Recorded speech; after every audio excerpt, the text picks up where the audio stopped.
આપ સર્વોને હેતપૂર્વક જય શ્રી સ્વામિનારાયણ।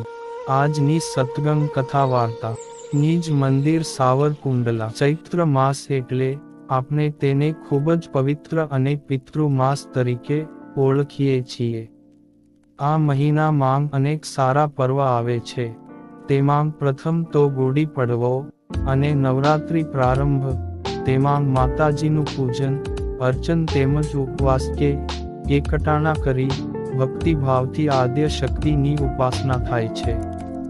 અને તે પૂર્ણ થતાં નવમી તિથિ એટલે ભગવાન મર્યાદા પુરુષોત્તમ શ્રી રામચંદ્રજીનો જન્મદિવસ તેમજ ભગવાન શ્રી હરિ સ્વામિનારાયણ પ્રભુનો જન્મદિવસ અને ચૈત્ર સુદ પૂર્ણિમાને દિવસે કળિયુગના જાગ્રત અને શક્તિશાળી દેવ રુદ્રાવતાર શ્રી હનુમાનજી મહારાજનો જન્મદિવસ આવે છે।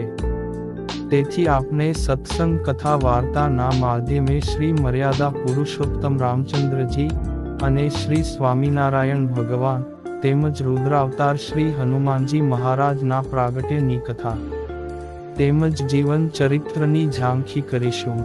તેમાં પ્રથમ મર્યાદા પુરુષોત્તમ શ્રી રામચંદ્રજીના અવતાર કાર્ય વિશે રામાયણ ગ્રંથમાં અનેક સંતો મહંતોએ વર્ણન કર્યું છે।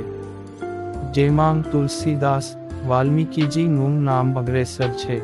તેમજ આપણે રામાનંદ સાગરકૃત ટીવી સિરિયલ પણ નિહાળેલ છે। છતાં પણ અહીં આપણે પ્રસંગોપાત ભગવાન શ્રી મર્યાદા પુરુષોત્તમ રામચંદ્રજીનું જીવન ચરિત્ર ખૂબ જ ટૂંકમાં સાંભળશું। ત્રેતા યુગની વાત છે, જેમાં મર્યાદા પુરુષોત્તમ શ્રી રામચંદ્રજીનું પ્રાગટ્ય થયું હતું। તે પહેલા આપણે રાવણના જન્મ વિશે થોડું જાણીએ તો દેવ અને દાનવોનું યુદ્ધ થયું।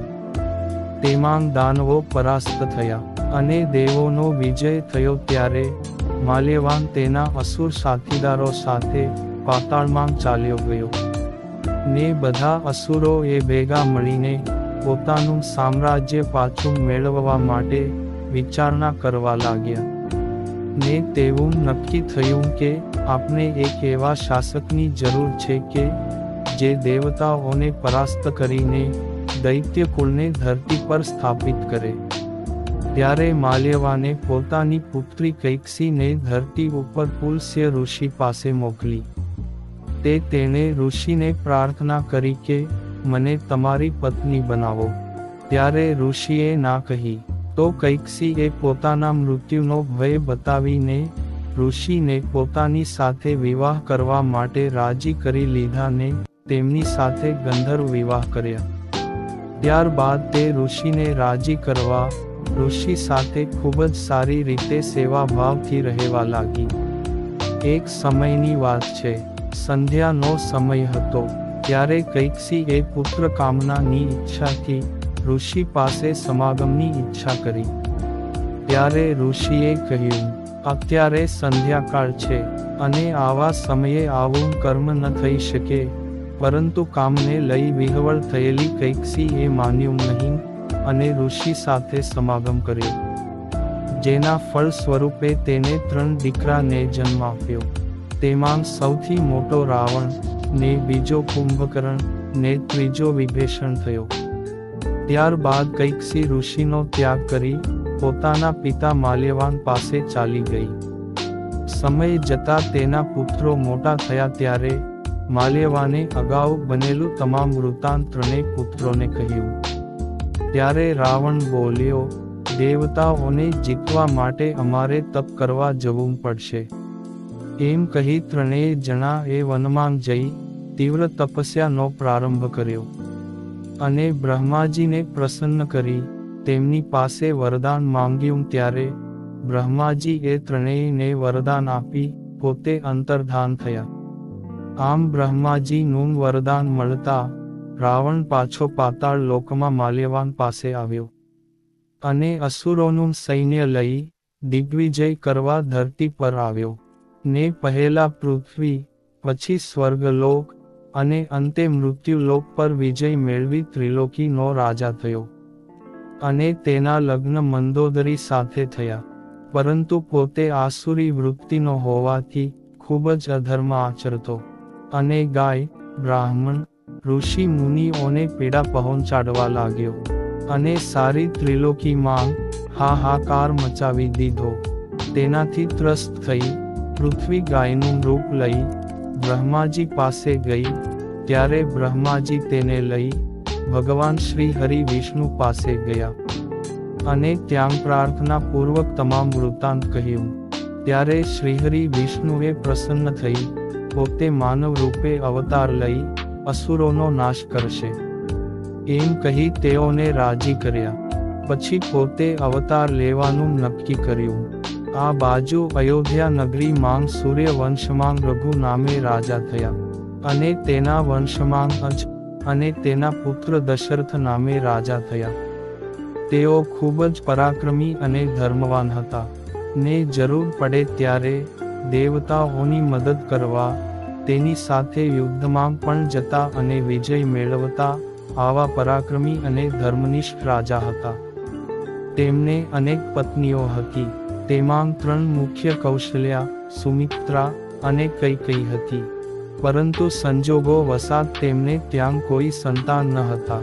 તેથી એક વખત તેમના રાજ્યગુરુ વશિષ્ઠ ઋષિને પ્રાર્થના કરીને કહ્યું કે, હે ગુરુ મહારાજ, મારે કોઈ પુત્ર નથી, તો તમે કંઈક ઉપાય બતાવો. ત્યારે ઋષિએ કહ્યું, તેના માટે પુત્ર કામેશથી યજ્ઞ કરવો પડે. તો રાજા કહે તે આપ જ કરાવો. ત્યારે ઋષિ કહે તે યજ્ઞ હું ન કરાવી શકું, પરંતુ તેનો અધિકાર એકલ શૃંગી ઋષિનો છે, ને તે કરાવશે, તેથી તેની પાસે જા. એટલે રાજા એકલ શૃંગી ઋષિ પાસે ગયા અને પોતાનું વૃત્તાંત કહ્યું. ત્યારે તેઓ યજ્ઞ કરાવવા રાજી થયા અને અયોધ્યા પધાર્યા. ખૂબ જ ધામધૂમથી ને શાંતિપૂર્વક યજ્ઞ પૂરો થયો, ને ફળ સ્વરૂપે યજ્ઞ નારાયણે પ્રગટ થઈ રાજાને ખીર અર્પણ કરી. તે ખીર રાજાએ પોતાની રાણીઓને આપી અને તેઓએ ગ્રહણ કરી. સમય જતા ચૈત્ર માસનો શુક્લ પક્ષ આવ્યો, ને 9મી તિથિના દિવસે અભિજીત નક્ષત્ર હતું. ત્યારે બપોરે 12 વાગે મોટી રાણી કૌશલ્યાએ એક પુત્રને જન્મ દીધો. તેનું નામ રામ રાખ્યું. ત્યાં તેની બીજી રાણી કૈકેયીએ એક પુત્રને જન્મ દીધો. તેનું નામ ભરત રાખ્યું. અને ત્રીજી રાણી સુમિત્રાએ 2 પુત્રોને જન્મ આપ્યા. તેનું નામ લક્ષ્મણ અને શત્રુઘ્ન રાખ્યું. આમ ચારેય પુત્રો ધીમે ધીમે મોટા થવા લાગ્યા, ને પછી વશિષ્ઠ મુનિએ તેમને તમામ પ્રકારની વિદ્યાઓ ભણાવી.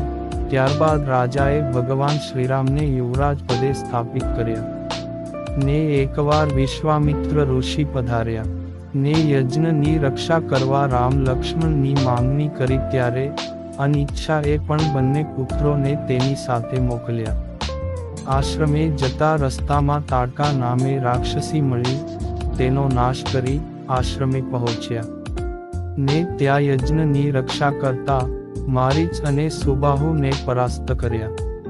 પછી જનકપુરીથી આમંત્રણ આવ્યું. તે ત્યાં જતા રસ્તામાં ગૌતમ ઋષિની પત્ની અહલ્યાનો ઉદ્ધાર કર્યો, ને મુનિએ ગંગા નદીનું મહાત્મ્ય કહી સંભળાવ્યું. ને સૌ જનકપુરી પહોંચ્યા, ને સ્વયંવરમાં જઈ ધનુષ્ય ભંગ કર્યો. ત્યાં કૈલાશ પર્વતથી પરશુરામજી પધાર્યા. તેઓ ધનુષ્ય ભંગથી ક્રોધિત હતા. તેમને શાંત કરી કૈલાશમાં મોકલ્યા. ને કુલગુરુ શતાનંદજીને કહી રાજા દશરથને પરિવાર સાથે જનકપુરી પધારવાનું નિમંત્રણ મોકલ્યું. ને તેઓ આવ્યા ત્યારે તેના બીજા 3 પુત્રો સાથે તેમની બીજી 3 પુત્રીઓના વિવાહ નક્કી કર્યા. આમ રામની સાથે સીતાજી, લક્ષ્મણની સાથે ઉર્મિલા, ભરતની સાથે માંડવી અને શત્રુઘ્ન સાથે શ્રુતિ કીર્તિ નામે કન્યાઓના વિવાહ કરી જાન વળાવી તે સૌ અયોધ્યાપુરી આવ્યા. ને સમય જતા રાજા દશરથે શ્રીરામને ગુણિયલ જાણી વશિષ્ઠ મુનિની સલાહ લઈ રાજ્યાભિષેકનું નક્કી કરી સારથી સુમંતને કૈકેયી દેશ જઈ ભરત અને શત્રુઘ્નને તેડી લાવવા કહ્યું. ત્યારે મંત્રા ના કહેવાથી કૈકેયી રીસાણાને દશરથ પાસે 2 વરદાન માંગ્યા. 1. ભરતને ગાદી અને 2. રામને 14 વર્ષનો વનવાસ. તે સાંભળી રાજા મૂર્છિત થયા ને સભાન થતા રાણીને ખૂબ સમજાવ્યા, તે માન્યા નહીં. છેવટે શ્રીરામ, લક્ષ્મણ અને સીતાજીએ તપસ્વીના વસ્ત્ર ધારણ કરી પિતાની આજ્ઞાનું પાલન કરવા વનમાં પ્રયાણ કર્યું. તે શૃંગવેરપુર જઈ ગુહ રાજાના બગીચામાં રાત રોકાયા. આ બાજુ રામના વિરહમાં રાજા દશરથ સ્વર્ગવાસી થયા પછી ભરતને શત્રુજ્ને વિધિવત તેમનો અગ્નિ સંસ્કાર કર્યો. પછી એકાદશને દ્વાદશ શ્રાદ્ધ કરી તર્પણ વિધિ સંપન્ન કર્યો. ને આ બાજુ શ્રીરામ અયોધ્યાવાસીઓને સૂતા મૂકી આગળ વનમાં ચાલ્યા. તે ગંગા પાર કરી કેવટને આશીષ આપી ચિત્રકૂટમાં પર્ણકુટી બાંધી રહ્યા. ત્યાં ભરતને શત્રુઘ્ન ત્રણેય માતાઓ તેમજ અયોધ્યાવાસીઓ સાથે આવ્યા ને રામને અવધપુરી પધારી રાજ્ય સંભાળવા વિનંતી કરી.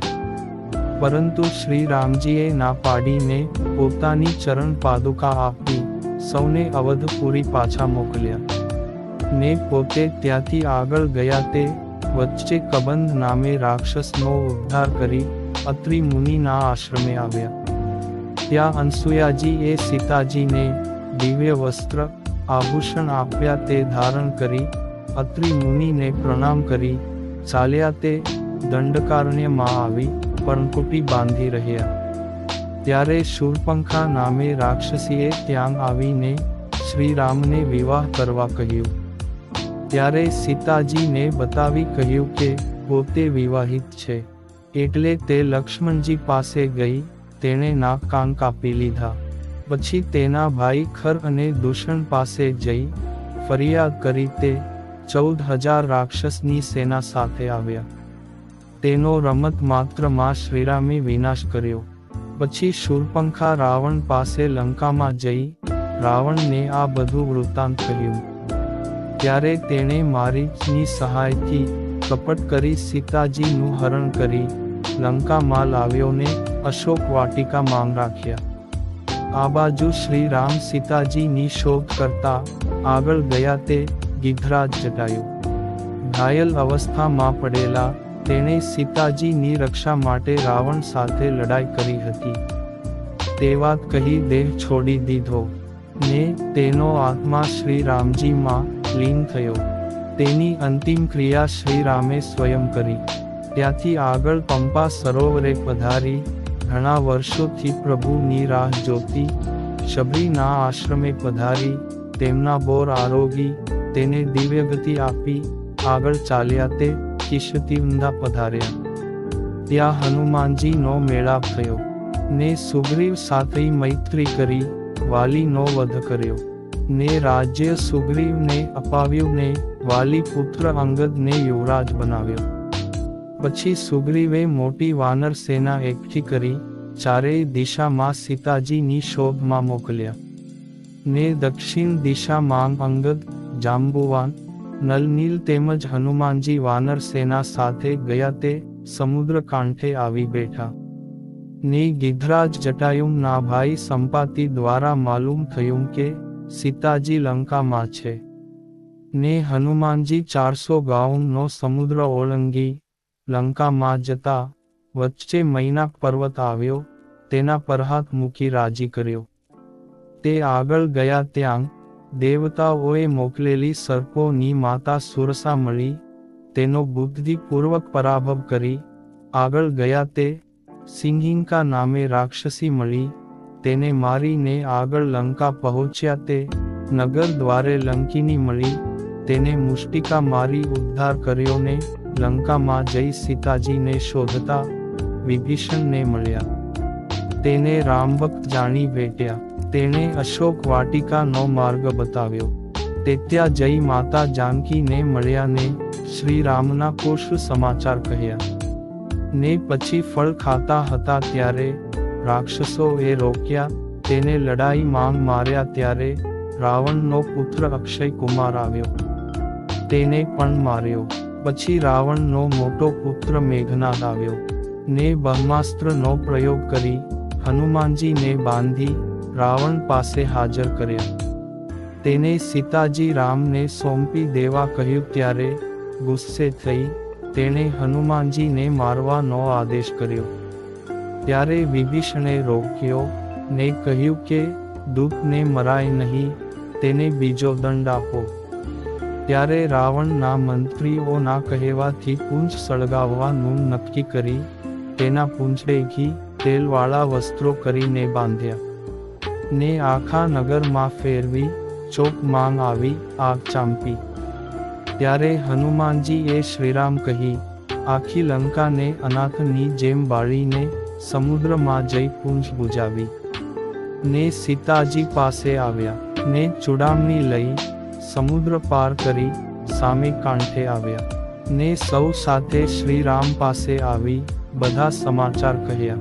પછી શ્રીરામ મોટી વાનર સેના લઈ સમુદ્ર કાંઠે આવ્યા ને સમુદ્રને પ્રાર્થના કરવા છતાં આગળ જવાનો માર્ગ આપ્યો નહીં. પછી વાનર સેના દ્વારા સેતુ બાંધી સામે કાંઠે લંકામાં ગયા ને અંગદને વિષ્ટિ કરવા રાવણ પાસે મોકલ્યો. ત્યાં જઈ તેણે રાવણને સમજાવ્યો. તે ન માન્યો ત્યારે અંગદે પાછા ફરી શ્રીરામને સઘળી વાત કહી.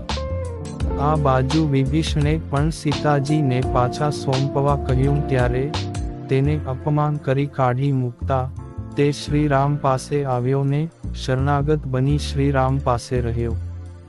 ને પછી સૌ ભેગા મળી રણનીતિ બનાવીને યુદ્ધની તૈયારી કરી. તે ભયંકર યુદ્ધ થયું ને તેમાં સેંકડો સૈનિકો મરાયા. પછી મેઘનાદ દ્વારા લક્ષ્મણજી ઘાયલ થયા ત્યારે હનુમાનજી સુષેણ વૈદ્યને લાવ્યા ને તેના દ્વારા બતાવેલી સંજીવની બુટી લેવા હનુમાનજી ગયા. તે રસ્તામાં રાવણે મોકલેલ કપટ મુનિના રૂપમાં રહેલા રાક્ષસને મારી હિમાલયમાં દ્રોણાંચલ પર્વત પર ગયા ને સંજીવની બુટી ન ઓળખતા આખો પર્વત લઈ આવ્યા. તે ઔષધિ દ્વારા લક્ષ્મણજી સચેત થયા ને તેની જાણ મેઘનાદને થઈ ત્યારે તે દેવી માતાનો યજ્ઞ કરવા ગયો ને ત્યાં આવી હનુમાનજી દ્વારા યજ્ઞનો વિધ્વંસ કરાયો. પછી લક્ષ્મણજીએ તેને માર્યો. પછી રાવણે કુંભકર્ણને જગાડ્યો.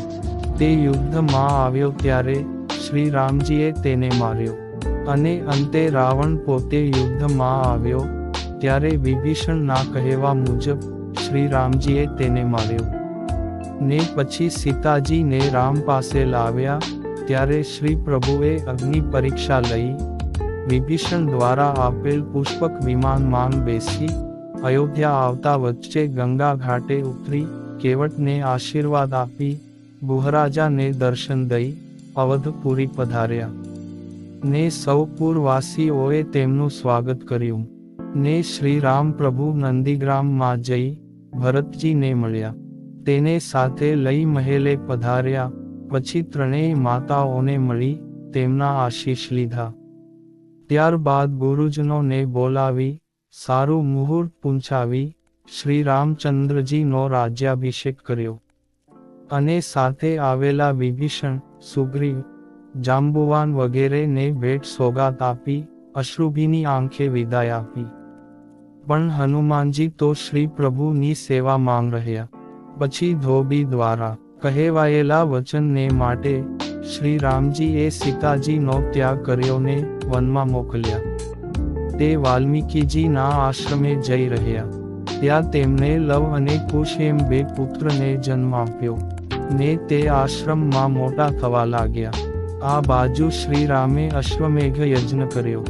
તેમાં પોતાને એક પત્ની વ્રત હોવાથી સીતાજીની મૂર્તિ બનાવી તે પધરાવી યજ્ઞ સંપન્ન કરાયો ને તેમાં લવકુશે આવીને વાલ્મીકીજીએ શીખવેલ રામાયણનું ગાન કર્યું.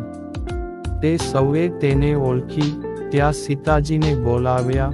પરંતુ ત્યારે ફરી અગ્નિ પરીક્ષાની વાત થઈ ત્યારે સીતાજી ખૂબ જ દુઃખી થયા ને પોતે ધરતીની પુત્રી હોવાથી તેને પ્રાર્થના કરી ત્યારે પૃથ્વી ફાટીને તેમાંથી સાક્ષાત પૃથ્વી દેવીએ બહાર આવી પોતાની પુત્રી સીતાજીને દિવ્ય સિંહાસન માંગ બેસાડી પાતાળ માર્ગે થઈ વૈકુંઠ સીધાવ્યા. તેથી શ્રી રામચંદ્રજી ખૂબ જ દુઃખી થયા ને હવે પોતે પણ વૈકુંઠમાં જવા વિચાર કર્યો ને તેમની પ્રેરણાથી કાળ પુરુષ ત્યાં આવ્યો ને શ્રી પ્રભુને પ્રાર્થના કરી. તે ગયા બાદ શ્રી રાજા રામે લવકુશને રાજ્ય સોંપીને ભરત અને શત્રુઘ્ન સાથે કેટલાક અયોધ્યાવાસીઓને લઈ સરયુ ગંગામાં પ્રવેશ કરી જળ માર્ગે પોતાના વૈકુંઠ ધામ પધાર્યા. આમ શ્રી તુલસીદાસજી કહે છે કે હરિ અનંત, હરિ કથા અનંત છે, તેને ગાતા પાર આવે નહીં. પરંતુ અહીં મર્યાદા પુરુષોત્તમ શ્રી રામચંદ્રજીના ગુણાનુવાદ ગાઈને તેમને જન્મ દિવસની શુભકામના પાઠવતા આપણે સૌ આનંદ અનુભવીએ છીએ. આપ સૌ હરિભક્તોને હેતપૂર્વક જય શ્રી રામ, જય જય શ્રી રામ.